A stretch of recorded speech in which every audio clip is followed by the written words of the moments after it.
What's up? Welcome to Tales Tomorrow. I'm Morrow, your storyteller for today. With me have some more RPG horror. Oh wait, we have no book here. That's right, we still got the little jingly ears and still no book, which means my hands are free to, I don't know, touch succubut, I guess.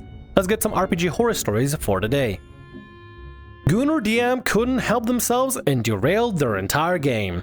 The fact that this sort of thing has been an issue 2 or 3 times I've attempted to join an online D&D game is kinda wild. At this point, I can't tell whether I'm just a prude, join the lobby too late, have terrible luck, or if it really is that common of an experience. When I think D&D, the last thing that comes to mind is dating drama and forced romance arcs.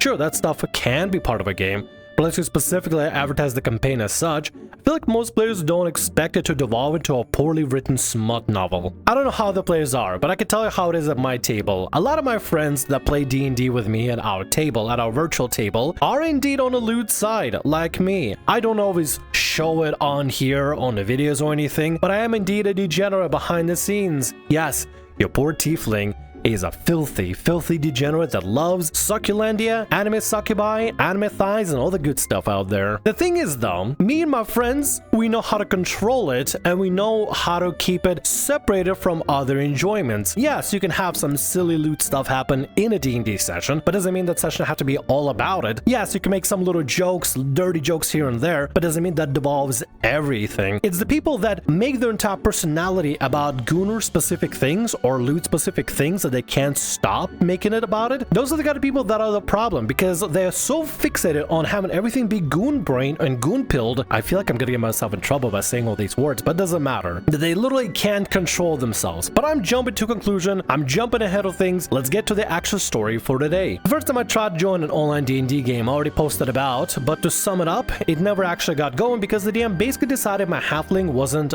hot enough. Apparently that mattered a lot because she planned for everyone to get flirted with at some point. The second attempt was uneventful. Scheduling just didn't work out. I guess third time wasn't a charm, as it probably had been my worst experience yet. Once again, at the start of everything looked fine. The group seemed beginner friendly, had a healthy mix of RP and combat, and most players were European, which was a big plus with scheduling. The DM seemed nice enough, at least no glaring red flags or anything. They did come across a bit Tumblr-ish, no offense to anyone, honestly don't know how else to describe it, constantly gushing over fictional ships and character designs, but I didn't think much of it. I played with people like that before who were still perfectly capable of handling serious, mature characters when it mattered. Also, I'm not sure if I mentioned this explicitly in any of my previous stories, but as an ace person, I learned to remind myself that just because that kind of stuff doesn't interest me, it doesn't mean I get to judge anyone for enjoying it. This time I went with a tiefling druid, kind of an odd combo, I know, but had a solid backstory in mind. The DM even encouraged it since the game wasn't supposed to be min-max focused. We actually made it past session 0, which was already a rare victory. I won't bore you with the details, but things kicked off with a pretty standard setup.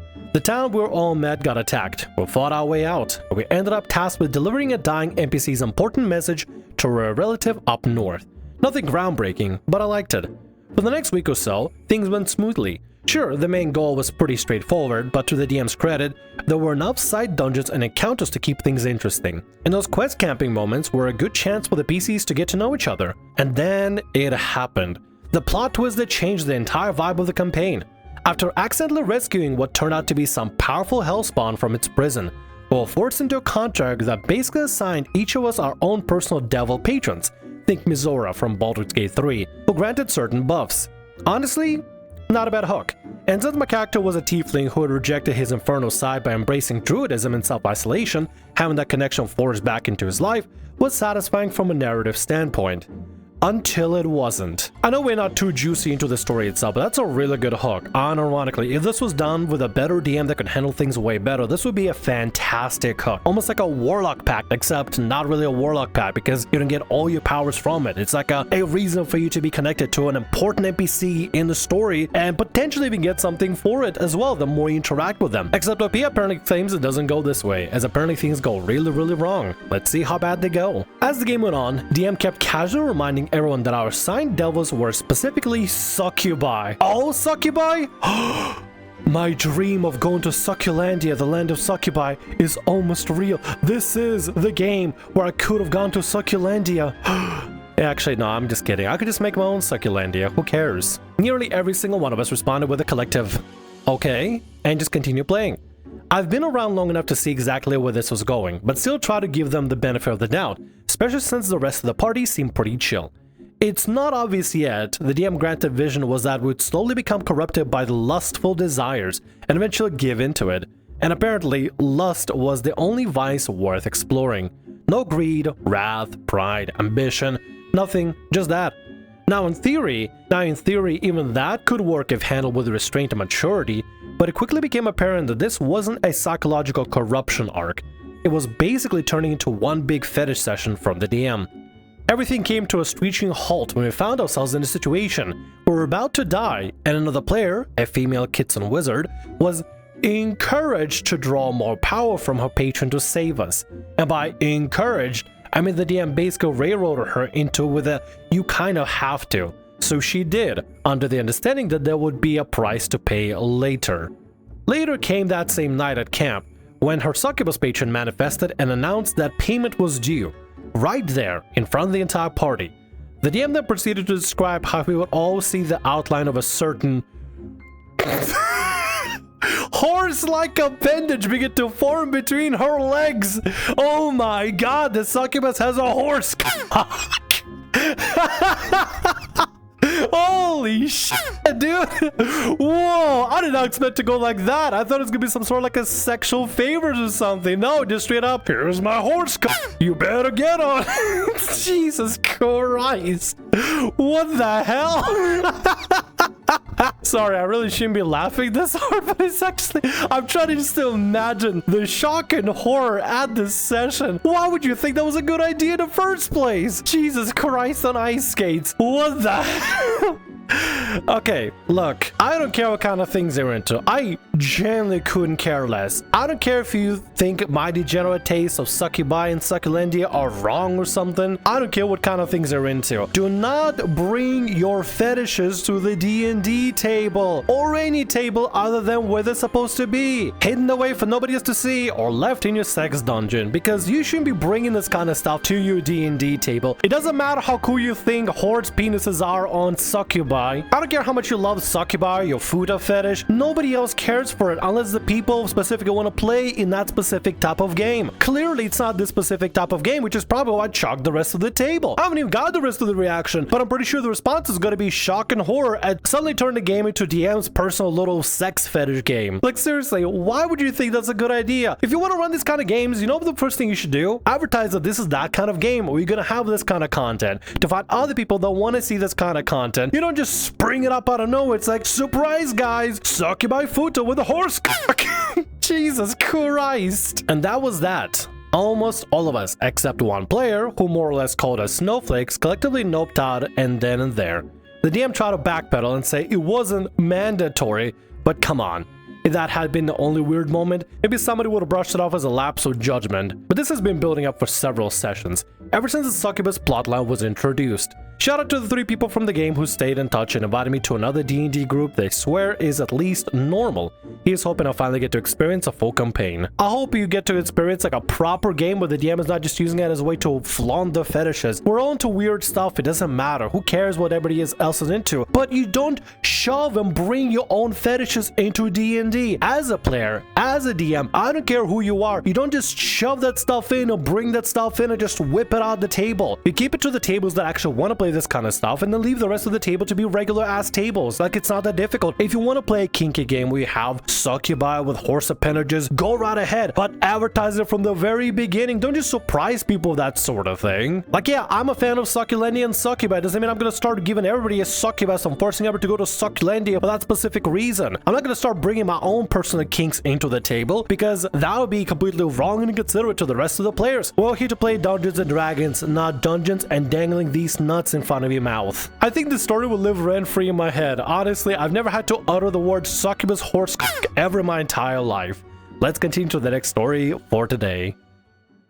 Blair asks for a game-breaking item that he made up in his own head, stumping everyone at the table. So this is my first RPG horror story, revolving around long-running campaign that happens to include a player who is an endless source of RPG horror stories, mostly on the lighter fare. He has his moment, but he's ultimately a good guy deep down. However, that doesn't mean he doesn't say some strange things during sessions. See below. So a party of 4 has just left the city of Adventure TM on their way to explore the wider world. The group is composed of 2 fighters, a bard, and an artificer. The player in question is the artificer. They've all just hit level 4 and are feeling ready to take on the open road. And now that they have greater access to their subclass features, they started healthily experimenting with what they can do. All except for the artificer, who has been constantly attempting to break the game as hard as possible by inventing absurd magic items. However, at least they were all magic items that already existed in the context of the world or the gamebook. All except for now. The artificer opens his mouth and matter-of-factly declares he wants to invent unknowing armor. Everyone, including the DM, pauses and waits for him to elaborate. When he doesn't, the DM speaks. I've put together a rough approximation of how this conversation went. What is unknowing armor? You know, unknowing armor. I haven't heard of unknowing armor before. It's armor that is unknown to the laws of reality, thus making the user impervious to attacks made by anything that exists, even gods. Oh, you're talking about plot armor. Plot armor is not real. I mean, yeah, it is in fantasy and stuff, and sometimes really bad RPG games in general, but like, plot armor is not real. It can't exist. You can't make plot armor. I think the players talk about invulnerability armor, or basically like a god mode cheat for like Skyrim concept commands or something, but just for D&D. I mean, what an incredible ask. You A for effort for being bold enough to ask something so ridiculous, absurd, but no, I don't think this DM should allow you to have invulnerable armor that's impervious to everything in known universe, including gods. I think that'd be a little bit too powerful, especially at level 4. Maybe if you're high level, like level 20 or something, maybe you could talk about obtaining some sort of a crazy like item that makes you godlike when it comes to being impervious. But at level 4, no, I think you should probably go kill some more goblins and stuff, man. I think you should probably go kill some more goblins and like gnolls and stuff, you know? Go out to save the world a little bit more, not just making godlike armor all of a sudden. That sounds incredibly broken. Hang on. What gamebook did you get this from? I'm googling now and I've got nothing.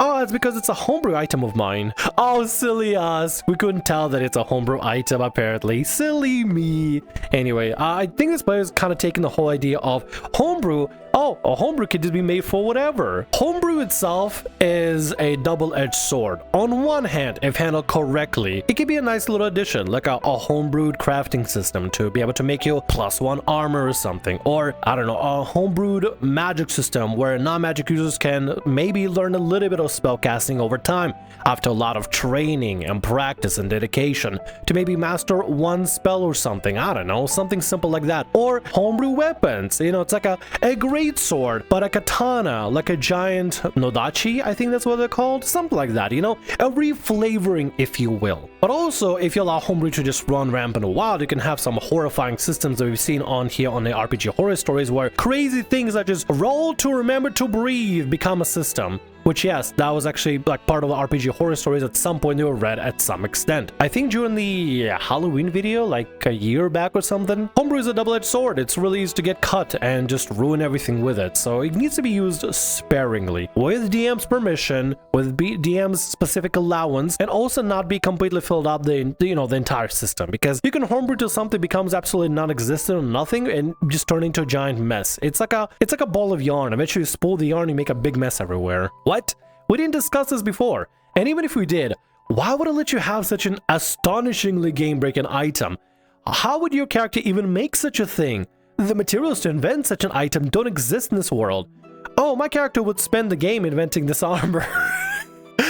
I just said the materials to invent this armor don't exist. It would break the story, gameplay, and world building wide open. No, you can't have unknowing armor. This would only be the first in a long saga of the artificer asking for nonsensical items throughout the story, but I wanted to offer the first and strangest of these incidents. Why would you even want to have invulnerability? The whole point of the game is to take damage, do damage. You know, the whole point, the whole excitement of the game is not be this impervious godlike being that can't be hurt by anything at all. It's the process of going into battles, getting hurt, maybe going down, to have somebody pick you back up, losing health points, getting health points, striking back, getting struck, dodging out of the way, or using magic in order to thwart the enemies from clutching victory from the jaws of defeat. feed, that sort of thing. Why would you want to make your character impervious to just every matter in all existence? Also, how would you even do such a thing? I had players ask me some questions about if they can make like a steampunk mech, or they can make a specific type of weapon or something of that sort of nature. And the important question is, how would your character even make such a thing? Because, oh, how would they even know to make such a thing? Why would they even want to make such a thing in the first place? Like, you gotta think about these sort of things. If you're gonna ask your DM about you want to make something in a game, I think most DMs would want to be like, yeah, sure, but how would you make it? Because that's what matters at the end of the day. Let's say, for example, you're an artificer that loves explosions, loves fire. You want to be able to capture fireballs into a bottle and be able to create like instant fireballs through some sort of a device or machine or some such. Obviously, you need to think about how you'd be able to even capture the essence of fire and be able to explode it out and erupt it in such a way where it can do big explosive damage. You need to really think about the world and get involved in it, or try to talk with your DM. You need to work with your DM to figure out how in this world your character can achieve something that's technically would be possible, instead of just being like, hey DM, I just want to make the thing. How are you gonna make it? I don't know, but I just want to be able to make it, so let me make it. Basically, that's just not how it works in the slightest. The one good thing here is the DM basically saying, no, you can't make it. At some point, you need to learn how to tell your players no, especially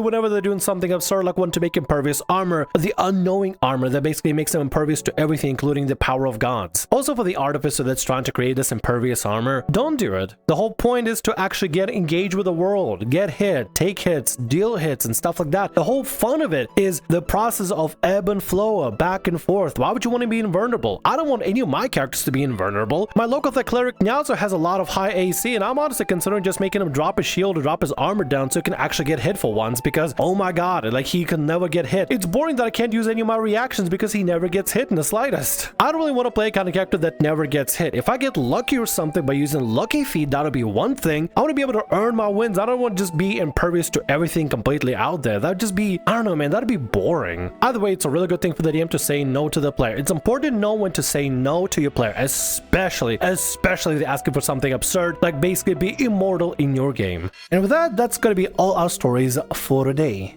I want to thank you very much for watching, and thanks so much for being here. If you like what I do, consider subscribing to the channel and leaving a like. Also, if the RPG Horror Stories ever goes down, or if you want to submit your own personalized horror story, email is down in the description below. I'll see you again in more Tales Tomorrow. Bye-bye.